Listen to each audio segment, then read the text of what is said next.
আহিছে প্লাছ সৌমেন ভাৰতীয়া ছাৰক মই থেংক ইউ ক'ব বিচাৰোঁ for giving me this platform আজি মোৰ বুক মুস্কান লঞ্চ হৈছে and I want everyone just to go' through it বুকখনৰ নামেই হৈছে মুস্কান ডেট মিনছ হাঁচতে ৰহিয়ে মুস্কুৰাতে ৰহিয়ে বিকজ ইন আৱাৰ লাইফ আমি কিবা না কিবি ফেচ কৰিয়ে থাকোঁ লাইফত চ' মুস্কানে এইটো বিচাৰিছে এইটো দেখাইছে कि हमें हर बाधाओं को पार करते हुए भी हंसते हुए मुस्कुराते हुए आगे बढ़ना है।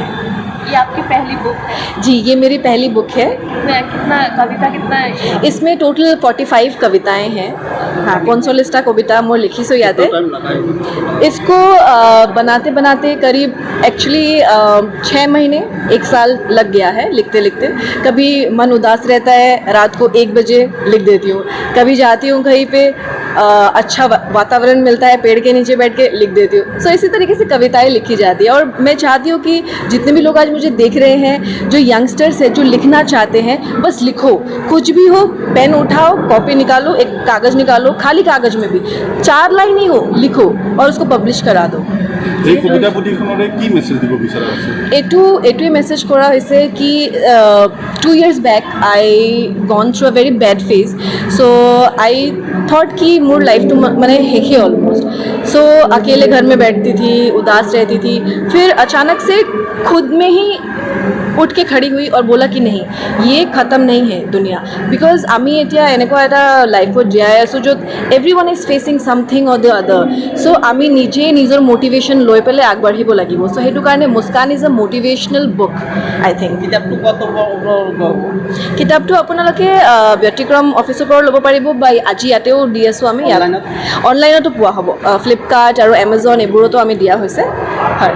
যিহেতু আপুনি এগৰাকী অসমীয়া ছোৱালী হয় য়েছ মেইন কুৱেশ্যন চবে এইটোৱে সোধে যে আপুনি অসমীয়া ছোৱালী হয় নিকি কলিতা হয় আপুনি হিন্দী কেনেকৈ পঢ়ে চ' বেচিকেলি মোৰ বেকগ্ৰাউণ্ডটো হৈছে আৰ্মি বেকগ্ৰাউণ্ড আই ৱাজ বৰ্ণ ইন ৰাজস্থান মোৰ আপব্ৰিংগিং পাঞ্জাৱ তাৰপিছত হাৰিয়ানা UP এনেকুৱা ছাইডত হৈছে চ' তাৰে হিন্দীটো বহুত বেছি ভাল হয় so' that's how I develop speaking Hindi plus I am also' faculty of Don Bosco I am also an influencer, social media influencer, plus government আৰু private এইবোৰ corporate anchoring মই কৰি থাকোঁ so yes so তেনেকৈ ডেভেলপ হৈ গ'ল আৰু আৰু লগতে এখন কিতাপ উন্মোচন কৰা হৈছে এই ক্ষেত্ৰত কি ক'ব? আমিতো প্ৰাক স্বাধীনতা দিৱস উদযাপন আমি কৰি আছোঁ বহুত বছৰ ধৰে আজিৰ দিনটো আমাৰ কাৰণে আৰু বেছি স্পেচিয়েল কিয়নো আজি অসমৰ এজন প্ৰতিভাৱান শিল্পী এজন কবি তেখেত নিকি কলিতা তেখেতৰ আজি প্ৰথম কাব্যগ্ৰন্থ আমি হিন্দী ভাষাত প্ৰকাশ কৰিলোঁ আৰু তেখেতে যোৱা 10 বছৰ তেখেতৰ মানে শিক্ষকতা বাদ দি তেখেতে যিখিনি টেলেণ্ট তেখেতৰ আছে as a public speaker as a anchor as a poet গোটেইখিনি আজি আমি দেখা পালোঁ আৰু আমাৰ বহুত বিশিষ্ট ব্যক্তিৰ উপস্থিতিতে আজি আমি গ্ৰন্থখন প্ৰকাশ কৰিছোঁ। আমি আশা কৰিছোঁ দেখি এনেকুৱা আমাক আৰু ভাল গ্ৰন্থ যাতে অহা দিনত উপহাৰ দিয়ে আৰু আজিৰ দিনটো এইকাৰণেই আমাৰ কাৰণে আৰু বেছি বিশেষ। আপোনালোকে জানে ব্যতিক্ৰম সদায় বিশ্বাস কৰে যে নতুন প্ৰজন্মক আমি কেনেকুৱা আমি চবৰ আগত আনিব পাৰোঁ এই প্ৰচেষ্টা আমাৰ সদায় থাকে আৰু এইটো লৈয়ে আমি কাম কৰি আছোঁ। তো আজি এইকাৰণে গ্ৰন্থ প্ৰকাশ তাৰপিছত সাংস্কৃতিক অনুষ্ঠান গোটেইখিনি মিলাই এটা আমি প্ৰাক স্বাধীনতা উদযাপন আমি কৰি আছোঁ আৰু এনেকুৱাই আমাক স্বাধীনতা আৰু বেছি আমাক ইনস্পায়াৰ কৰক আমি যাতে আৰু ইনস্পায়াৰ্ড হ'ব পাৰোঁ নতুন প্ৰজন্মক যাতে আমি ইনস্পায়াৰ কৰিব পাৰোঁ এইখিনি কাম আমি কৰি আছোঁ। একচুৱেলি আমি বহুত কম পাওঁ কোনো অসমীয়া যাৰ মাতৃভাষা তেখেত হিন্দীত চৰ্চা কৰি আছে তো আজিৰ পৰা প্ৰায় 9 বছৰ আগত মই যেতিয়া দেখিছিলোঁ তেতিয়াই মই গম পাইছিলোঁ যে দেখি যদি তেখেতৰ যিটো ক্ৰিয়েটিভিটি আছে সেইটো কণ্টিনিউ ৰাখিব পাৰে এইটো আমাৰ অসমৰ কাৰণে সম্পদ হ'ব এইটো মই তেতিয়া কোৱা নাছিলোঁ কিন্তু লাষ্ট 8-9 ইয়াৰ্ছে তেখেতে এইটো প্ৰমাণ কৰিছে। আমি বিশ্বাস কৰোঁ অহা দিনত তেখেত আৰু আগুৱাই যাব আৰু এনেকুৱা আমি বিচাৰোঁ যে আমাৰ অসমীয়া ল'ৰা ছোৱালী হিন্দীত ভাল হ'ব ইংলিছত ভাল হ'ব, বেলেগ বেলেগ লেংগুৱেজত ভাল হ'ব। তো এইকেইটা মোৰ প্ৰথম দিনাই মই এইটো গম পাইছিলোঁ। সিহঁক আজি বহুতখিনি যোৱা 10 বছৰে শিকি বহুতখিনি প্ৰমাণ কৰিছে। অহা দিনত তেখেত আৰু ভাল কাম কৰিব, আমাৰ অসমৰ গৌৰৱ তেখেতে আগুৱাই আনিব, এইটোৱে আমি বিচাৰোঁ।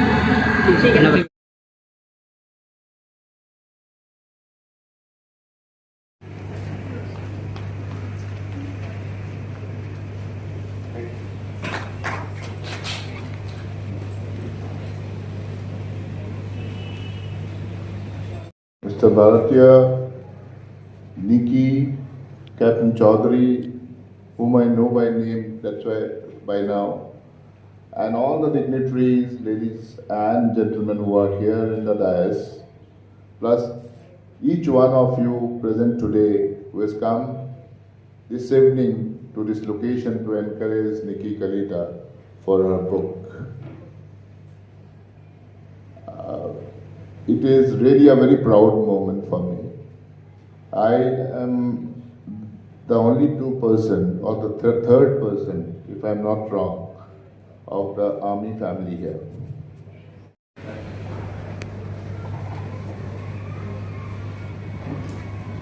माय गॉड, मेरा काम यहाँ पे लोगों को रुलाने का तो नहीं है। मैं देख रही हूँ काफ़ी ज़्यादा लोग यहाँ इमोशनल हो गए हैं। सो बुक का नाम मुस्कान है, तो I think we should smile more. So hi everyone, my name is Niki Kalita. Introduction already ज़रूरत से ज़्यादा ही दे दिया है सबने, सो दोबारा से अपना इंट्रोडक्शन नहीं दूंगी।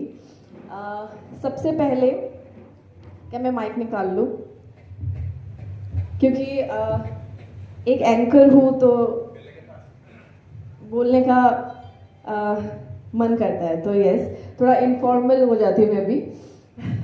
Sorry for that. तो सबसे पहले तो मैं शुक्रिया अदा करना चाहूँगी डॉक्टर सोमेन भारतीय सर का, बिकॉज उनकी वजह से everything I am here. Because मेरी जर्नी जो है वो 2018 से शुरू की थी, जब मैंने पहली बार व्यतिक्रम ग्रुप ज्वाइन किया था। তুমি অসমীয়া ছোৱালী হয়, ইমান ভাল हिंदी কোৱা, वाई डोंट यू ज्वाइन व्यतिक्रम। सो उन्होंने मुझे अपना मेरा पहला जो आजकल हम देखते हैं पॉडकास्ट निकल रहे हैं, वो 2018 में मैं ऑलरेडी कर चुकी थी। इन्होंने मुझे मेरा एक अपना शो दिया इनके चैनल के through, Byatikram special with Niki Kalita.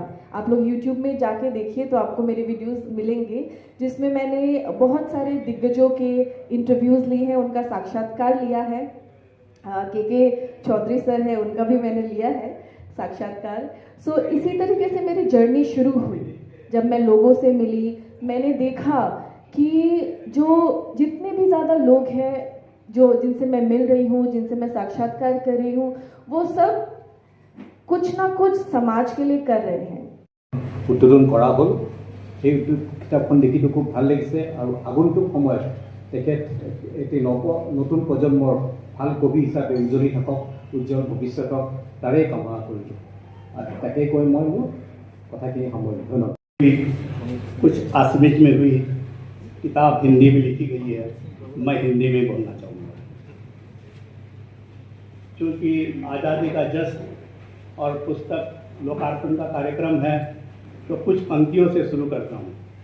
सबसे पहले उस बच्चे ने इतने बढ़िया देशभक्ति के गीत सुनाए और इन जवानों में और बुजुर्गों में उसने जोश भरा, तो उस बच्चे के लिए पहले तालियां हो जाए।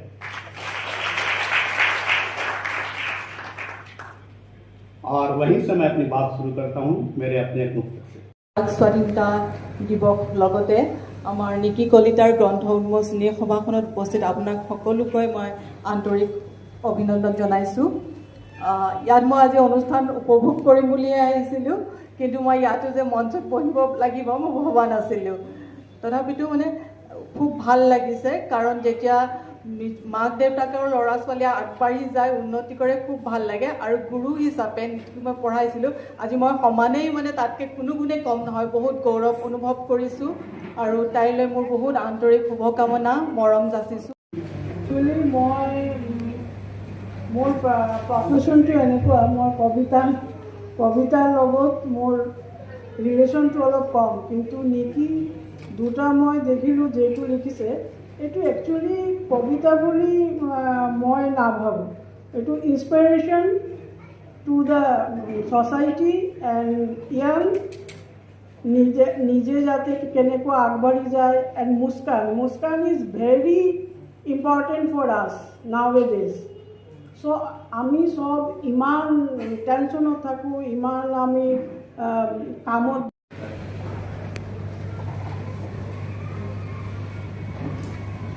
माय गॉड, मेरा काम यहाँ पे लोगों को रुलाने का तो नहीं है। मैं देख रही हूँ काफ़ी ज़्यादा लोग यहाँ इमोशनल हो गए हैं। सो बुक का नाम मुस्कान है, तो I think we should smile more. So hi everyone, my name is Niki Kalita. Introduction already ज़रूरत से ज़्यादा ही दे दिया है सबने, सो दोबारा से अपना इंट्रोडक्शन नहीं दूंगी।